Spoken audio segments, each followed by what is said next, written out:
Lisa, nak tahu tak macam mana negeri Melaka dapat nama? Jap, nama negeri Melaka? Tak silap saya, macam tahu. Tapi dah tak ingat sangat lah. Tak silap, ada banyak version. Memandangkan Lisa pun tak ingat dan esok kita ada ujian, mari sini saya cerita sikit. Pada suatu ketika di masa silam, sudah beberapa hari di atas lautan yang luas, kami semua penat dengan segala ujian yang telah kami tempuhi. Hujan, panas, membuatkan kami letih dan penat. Tuanku, kita hampir tiba. ketika para Meswara berada di Temasek, dalam beberapa bulan, beliau melakukan kesalahan besar sehingga konflik berlaku di antara kerajaan Siam dan para Meswara. Beta melakukan kesilapan besar. Diri beta sangat takbur dan tamak selepas segala ujian yang kita sudah tempuhi. Beta rasa seperti orang yang kuat, tetapi pemikiran dan perbuatan beta memakan diri. Tidak mengapa, tuanku. Kita semua tidaklah sempurna. Semua manusia melakukan kesilapan.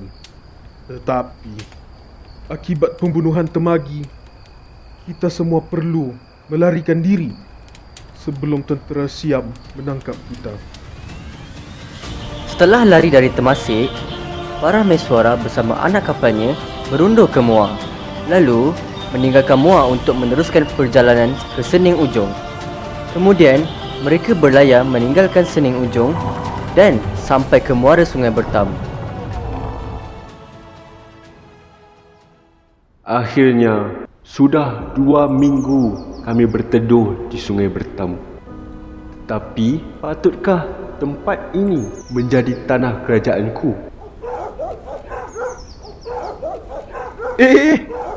Anjing kita menyerang pelanduk tu.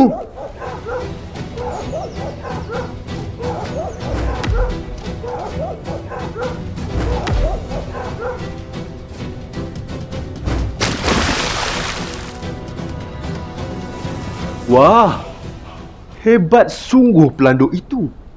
Kalau pelanduk pun berani, ini kan pula manusia. Di sinilah beta ingin membuka negeri. Wahai Panglima, apa nama pokok yang beta sandar ini?